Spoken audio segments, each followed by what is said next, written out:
Hi, I'm Mike Shaleko, and I'm going to be talking a little bit about the Brandon Davies story and suspension from BYU. So let's jump right into it. So, what's the story behind Brandon Davies? Brandon Davies was a power forward for the BYU Cougars basketball team, and he was suspended because he partook of premarital intercourse with his then girlfriend. Um, Once BYU found out about this, he was suspended for breaking the honor code and was benched during the NCAA 2011 March Madness tournament. So what is the honor code? The honor code is a list of rules and regulations set out by BYU to maintain a code of conduct for students and athletes alike. Here you could see some of the main points of the BYU honor code. Obviously, Brandon Davies broke the second, which is live a chaste and virtuous life. Um, he fully admitted to knowing what the honor code was and admitted to breaking it. And by this admittance, the story really took hold in social media. So, how did this story break and evolve via social media? Um, Brandon Davies went public and apologized and uh, admitted, as did the school, that he broke the BYU honor code and will be suspended indefinitely by the university.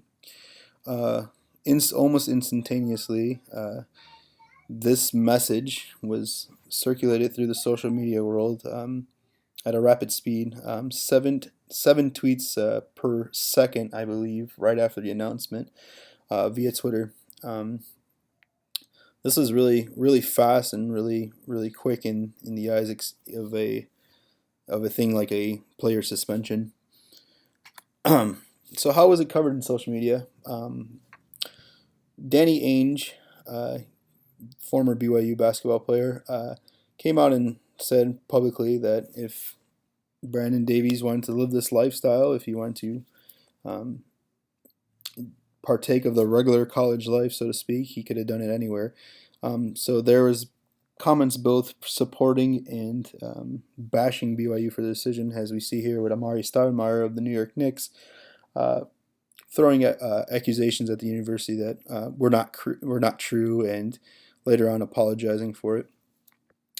So, along with these big name people, here's a list of some of the tweets that were circulating at this time. Uh, People both supported the decision and poked fun at it, as you can see here, and basically coined the idea of what the honor code was and um, spread it throughout social media. So we could find in social media both fan opinions and criticisms. Obviously, there's two sides of every story.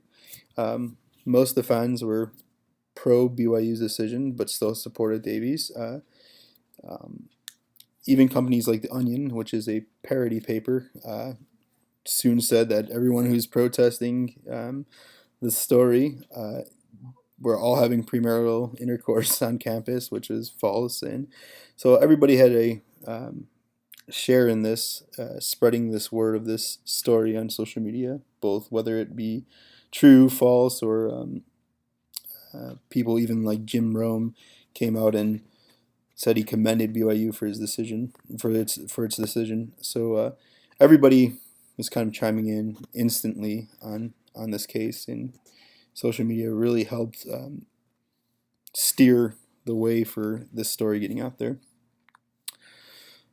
So how is this new media different than medias of the past, and what makes social media so much more effective? I think is the fact that it's something that's done instantaneously. No longer do we have to follow stories, no follow up on who said what when they said it. This is all given to us right at our fingertips. Um, right off the bat, the announcement came from BYU, and like I said before, instantaneously it was spread like a wildfire throughout the social media community. Um, in the past, we would look for news or breaking events. They would have to go through, this chain of command, and we didn't really we had to wait for a direct quote or wait till the newspaper was published to hear the story. Here, when a story breaks, as in Brandon Davies, boom, right off the bat, we hear what's going on. We know what's happening, and we're up to date, and it's a direct communication with those posting it.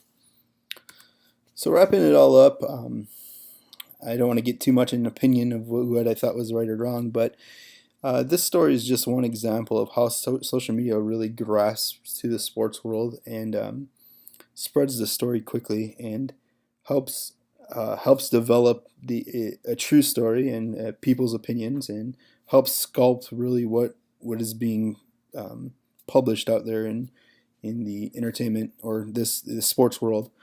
Um, so we learn a lesson from this, that you have to be careful what you say, and you also have to be accurate in what you say, because a lot of people are talking about the same situation. Here's a couple slides of references, and I thank you for your time.